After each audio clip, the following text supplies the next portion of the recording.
UP के मंत्री और सुहेल देव भारतीय समाज पार्टी के संस्थापक राष्ट्रीय अध्यक्ष ओम प्रकाश राजभर कहते हैं, नरेंद्र मोदी ने लोगों के लिए जो किया है उसके लिए लोगों ने उन्हें तीसरी बार प्रधानमंत्री चुना। कल तक विपक्ष कहता था कि सरकार नहीं बनेगी, लेकिन सरकार बन गई। अब जब सरकार बन गई है तो कह रहे हैं कि ये टिकेगी नहीं।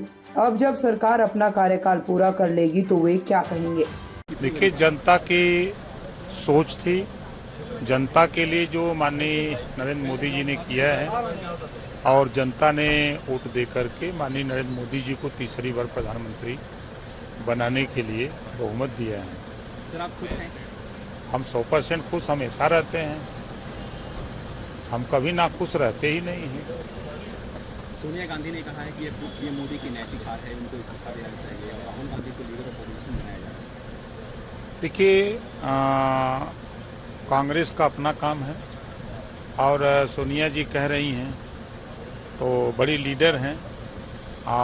वोट से सरकार बनती है, वोट से सरकार गिरती है। एक वोट से अटल जी की सरकार गिरी थी, याद होगा। बहुमत मोदी जी के साथ है। पहले ही एनडीए गठबंधन ने पहली बार, जो गठबंधन था, पहली बार ही प्रधानमंत्री का चेहरा घोषित करके चुनाव लड़ा और प्रधानमंत्री की कुर्सी पर बैठाने के लिए सब लोग पहले से मन बनाए हुए थे। सर, विपक्ष हो या अखिलेश यादव हो, वो कह रही है बैसाखी की सरकार है, नीतीश कुमार कभी भी उलझ सकते हैं, चंद्रबाबू नायडू कभी भी उलझ सकते हैं, तो ऐसे में बीच में भी चुनाव हो सकता है, ऐसा कांग्रेस के लोग कह रहे हैं। देखिए, विपक्ष कल तक ये कहता था सरकार नहीं बनेगी, अब सरकार बन गई। अब कह रहा है कि लंगड़ी सरकार है, सरकार नहीं चलेगी। 5 साल जब सरकार चल जाएगी तब क्या कहेंगे। विपक्ष का काम है, देखिए, लोग अपने मुद्दे से भटक गए हैं। विपक्ष के लोगों का काम होता है कि सरकार जो काम कर रही है उसमें कहीं अगर गलती हो रही है तो उसको एहसास कराना, ये गलत हो रहा है, ऐसे होना चाहिए, सुझाव देना।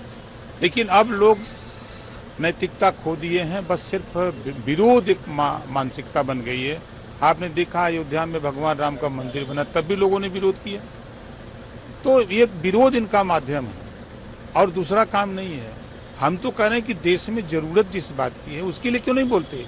देश में जब लड़ाई हो रही है वन नेशन वन इलेक्शन की, आप क्यों नहीं बोलते हो कि वन नेशन वन एजुकेशन, ये बात क्यों नहीं बोलते हैं। ये बात विपक्ष को बोलना चाहिए। आज देश में रोहिणी आयोग का गठन हुआ है ना, 27% आरक्षण को पूरे देश में बांट के देने के लिए, आप उस पर क्यों नहीं बोलते हो। विपक्ष में क्यों बैठे हो, किस बात के लिए बैठे हो, खाली ड्रामा बतियाते हो। जो चीजें नहीं हो रही हैं उन चीजों को बताओ कि ये आपने आयोग गठित किया, रिपोर्ट आई, आप उसको एहसास कराओ। आप बिना वजह का फिजूल की बात करते हो भाई। हम तो देखिए सिद्धांत की राजनीति करते हैं भैया। हम पिछड़ों के चाहते हैं, पिछड़ों का हिस्सा चाहिए, पिछड़ों की लड़ाई होनी चाहिए, पिछड़े जो उनको एक समान अनिवार्य फ्री शिक्षा की बात होनी चाहिए। आज मोदी जी ने तो किया है, सोलर पैनल दे रहे हैं, 75% सब्सिडी पर लगा के बिजली का बिल माफ कराओ। सिर्फ चुनाव